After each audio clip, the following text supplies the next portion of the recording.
निर्गुण ब्रह्म ही जब परा प्रकृति से संपर्क करता है तो सगुण ब्रह्म या ईश्वर कहा जाता है, और वही निर्गुण ब्रह्म जब अपरा प्रकृति से संपर्क करता है तो जीव कहा जाता है।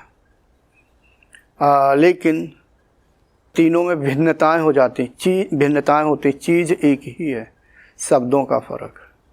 ठीक है। अंत में भक्त, कारण बता दूं, भक्त अपने हृदय को संतुष्ट करता रहता है और जीवन जीता रहता है। योगी अपने मस्तिष्क को संतुष्ट करता रहता है और जीवन जीता रहता है। योगी कहता है मैं ज्ञान से युक्त हो गया हूँ, मैं श्रेष्ठ हूँ, मगर भक्त कभी ऐसा नहीं कहता है। वो कहता है मैंने सब कुछ ईश्वर को समर्पण कर दिया है। ठीक है, भिन्नताएं बता रहा हूँ, अंत में एक ही जगह पहुँचते हैं। सही बात यही है। थोड़ी कमियाँ बता दूँ दोनों की, समझाने के लिए समझा रहा हूँ, कमियाँ नहीं होती हैं। योगी अहंकारी होता है, वो कहता है देखो मैंने ये किया, मैं ये कर सकता हूँ, मैं वो कर सकता हूँ। जैसे योगी आनंद जी कहते हैं कभी मैं चक्र खोल दूंगा, अभी कुंडलनी को ऊपर उठा दूंगा, ये बना दूंगा, वो कर दूंगा। लेकिन भक्त ऐसा कभी नहीं कहता है कि मैं ये करूंगा, वो करूंगा। जो कुछ है सब ईश्वर को समर्पित है। मगर जानते हो क्या करता है?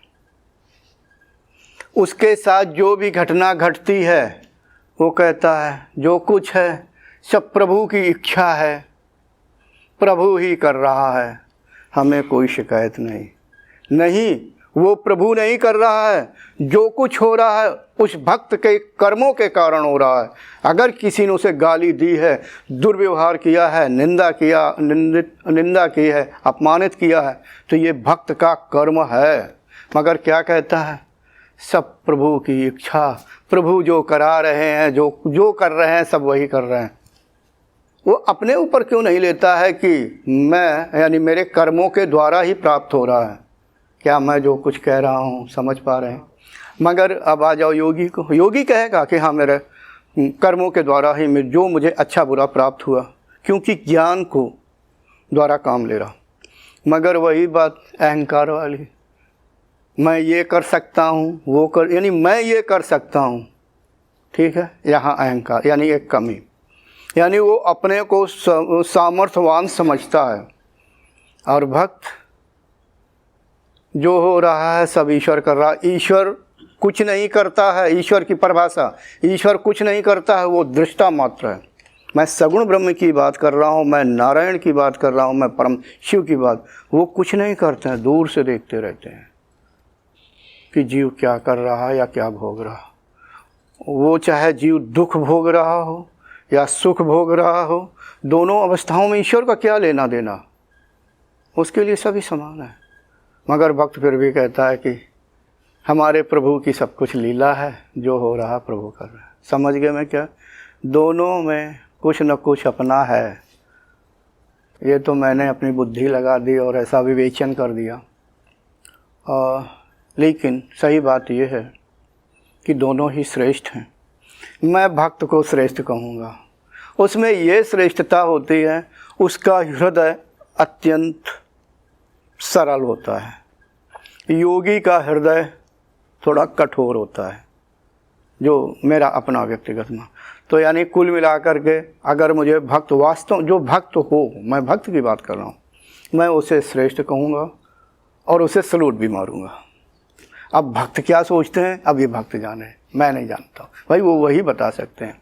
जैसे मीराबाई और सूरदास जी, तुलसीदास जी और भी हमारे देश में बड़े बड़े भक्त हो गए, मैं उनकी बात कर रहा हूँ। ये अंत में अपने वही द्वैत भाव होने के कारण सगुण ब्रह्म में विलीन हो जाते हैं।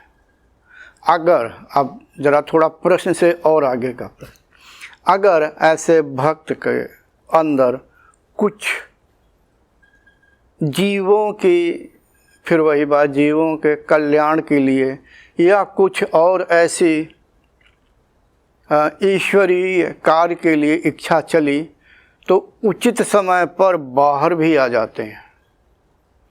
हालांकि पता नहीं शास्त्रों में ऐसा लिखा कि नहीं लिखा, लेकिन जहाँ तक मेरा ज्ञान जाता मैं वही बता रहा हूँ। उदाहरण भी दूंगा। अब कह दो कि अगर वो सगुण ब्रह्म के अंदर विलीन हो जाते हैं तो क्या उनका अस्तित्व बना रहता है? वो विलीन हुआ जब वो सगुण ब्रह्म अपने मूल स्वरूप में यानी निर्गुण में आएगा तो सब फिर खत्म हो गया, क्योंकि उसका ही अस्तित्व चला गया। जो स्वरूप धारण किया, चाहे नारायण उस ब्रह्म ने, निर्गुण ब्रह्म में चाहे नारायण का स्वरूप धारण किया या परम शिव का स्वरूप धारण किया, तो एक ना एक दिन देखो हमारी बुद्धि यानी हम सभी की बुद्धि वहाँ गणना नहीं, काल की गणना नहीं होती, इतनी अनंत समय, लेकिन हम शब्दों में जो कह सकते हैं उसका कहने का ऊपर कहने का प्रयास कर। कभी न कभी वो निर्गुण, वो ये जो सगुण ब्रह्म है ये अपने स्वरूप यानी निर्गुण में आ जाते हैं, मूल स्वरूप में। फिर वो अपने आप में निखरा हुआ होता है, ना सगुण होता ना कुछ होता। फिर वो प्रक्रिया चलती है अनादिकाल से लेके और अनंत तक सब ऐसा होता रहेगा। Thanks for watching. Remember to like, comment and subscribe.